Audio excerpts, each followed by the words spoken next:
right before the game. We're going to look at the standings right now. These are the standings coming into today's game, so obviously not final. Again, some changes. Payback has decided to drop out of the competition, so you can effectively just chop off that one spot. Teams 2 through 7 now make the playoffs rather than 1 through 6, as you see in the graphic. Team Kessel right now sitting in that 6th spot. A win this week would basically clinch a playoff spot for them. A loss means that they have to fight with Composite and Galaxy. And Killer Pikachu's, you see, sitting there in 4th place right now. A win props them right up into first round bye contention. A loss doesn't really hamper their chances too much. They've basically clinched a playoff spot at this point. So we're going to head right into game number 2. I hit the right buttons. Okay. Wow, that was a weird split. Excuse me. So welcome into ESV Cloud Kingdom, spawning down here in the lower left-hand corner. In the purple color, playing for Team Kessel, it is MellowHype. At the weird split at the beginning of the game. Spawning up in the upper right-hand position in the pink color. A little bit of a traitor to his team, it looks like. Should be wearing the yellow. But he is playing for the Killer Pikachus. It is Josh. A little bit of friendly banter between our two players. Always good to see. Of course, this referencing Stefano versus... Oh, God. Who was he playing in that final? Was it Alicia? I feel like it was Slayer's Alicia with the Prepare to Die. Might have been MC. It was a Korean. Anyway, MellowHype, excuse me, the purple and the pink are going to mess with me. This is why he needs to be yellow. My goodness. Remind me not to cast Kessel versus Galaxy unless I have to. Oh, alright. I'm just going to get up in the base very, very early on. Spot that nothing too ordinary is going on. And not getting early pooled. No cheese incoming. Looks like Josh wants to go for the 15 hatchery. Just judging by his not throwing down the spawning pool. He kind of jukes out with the drone. He's going to be able to get that down. Assuming he gets the minerals. Oh, it's going to get blocked. And a little bit of micro going on between our two players. And, oh, he does block the hatchery, but there it goes down. So Josh able to secure the 15 hatchery without too much trouble. MellowHype's still going to play precautious, though. He's going for the forge. This is kind of an interesting spot for the pylon. There are a lot of forge fast expands that start with the pylon actually up here on the high ground, or farther forward up in this area. So we'll see kind of how he builds his wall in here. I'm not sure. Why can't I see the power radius? Anyway, APMs of our player, MellowHype, spamming everything. 149 APM, 254. We actually check EPM, which I believe is this. Yeah! Oh, wow, 102 EPM. Oh, MellowHype. The silver player with the spam. I guess we'll keep an eye on that as the game progresses. Anyway, Josh has thrown down his natural, throwing down the spawning pool. I've been looking very good in this ZVP. I've been watching so much ZVP today. I don't know if anybody else has been watching. Best of 69 between Baby Knight and Snoot. And I'm about ZVP to out. But I'm really hoping Josh does something like Triple Nidus Worm. Or, yeah, I don't think we're going to see it. It would be brilliant. Both of these players are fairly highly ranked in Silver. I didn't check their exact stats like I have with some of the other players, but both of them fairly highly ranked, and this should be a really nice high-level silver match. Josh, I know, has been promoted to gold. I'm not sure about MellowHype. I believe he has as well, but I don't have confirmation of gold on that event. I think he should be in gold. MellowHype team 2 or gas geysers, which is kind of interesting. Usually if you see the double gas kind of in this timing, it'll indicate DTs or Stargate, but he's not actually going to saturate these gas geysers, so it might just be standard play. We might just see that robotics facility and that sort of thing. But there he goes, filling up both of them gas geysers. Yeah, if you'd filled those two up right away, I would almost definitely say, oh, maybe it will be. With this probe hanging out up here, we could see a proxied Dark Shrine or proxied Stargate. This is a pretty good spot for it. Void Ray is, of course, very, very slow, but if you have them travel a short distance, it makes them pretty good.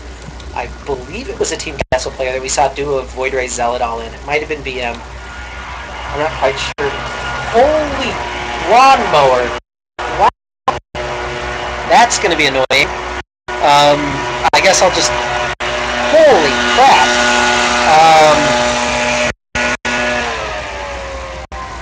Excuse me. Wow. Lawnmowers are overpowered. I hope that you guys can hear me over the lawnmower. This is getting ridiculous. I'm going to go ahead and pause the game and close my window. Just 1 second.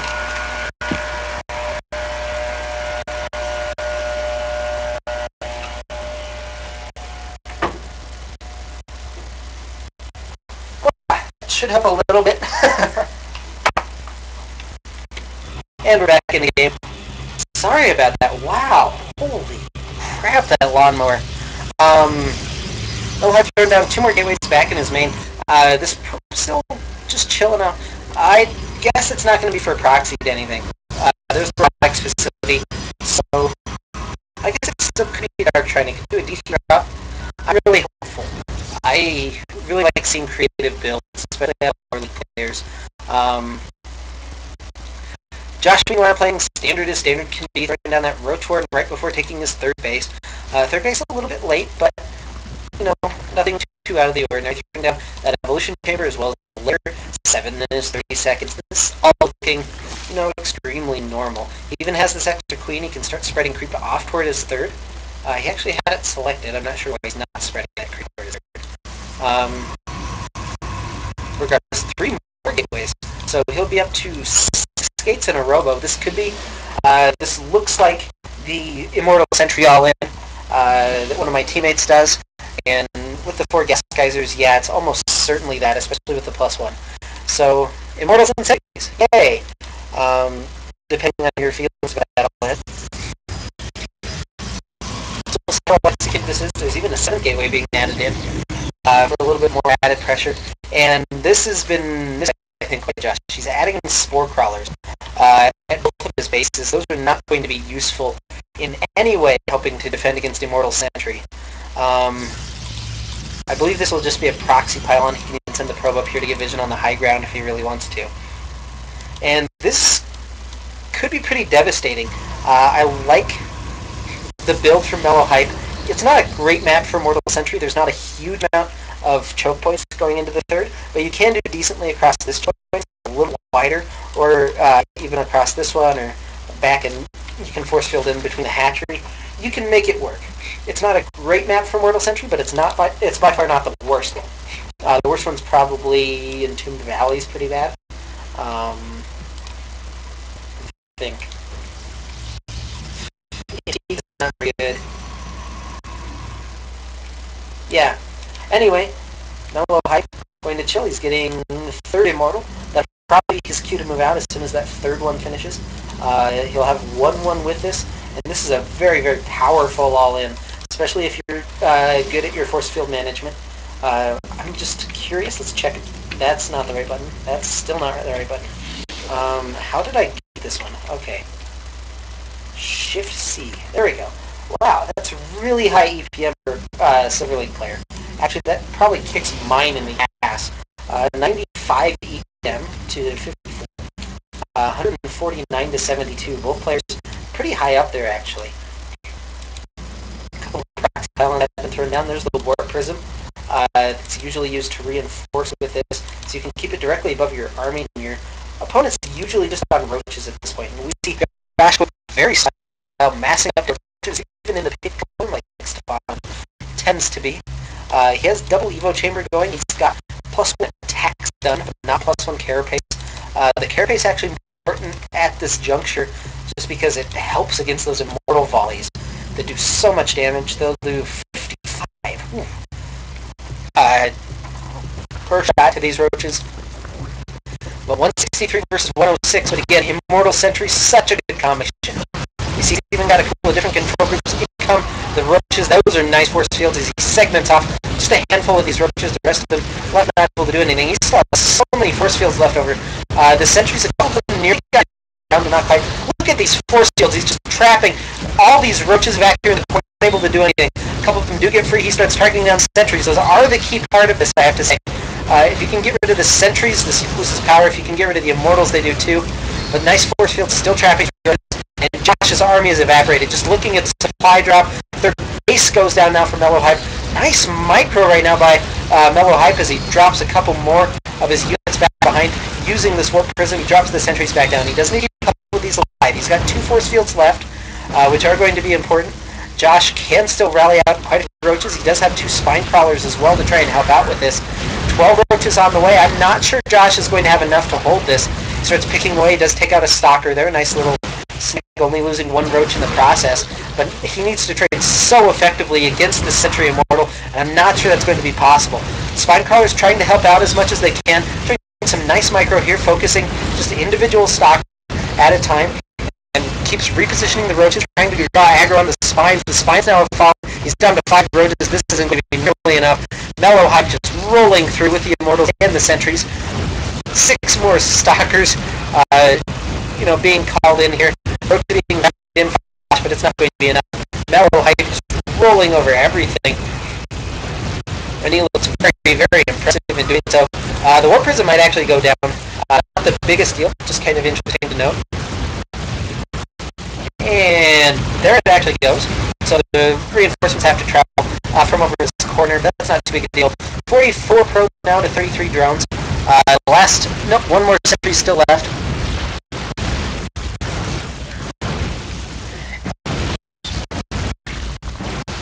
And the natural now gone. Josh left only with his main. Looks like he just wants to get in a little bit of post-game banter or something. Now up onto the high ground. There's the GG from Josh. And MellowHype has taken game number 2 for Team Kessel. All the overlords going down. And just looks like nice friendly, and they might help each other out a little bit. Josh wanted to kind of grips with his loss, I think.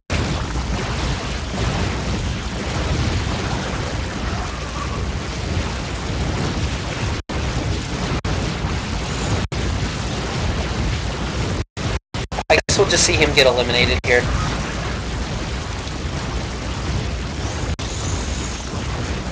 There we go, Josh has left the game.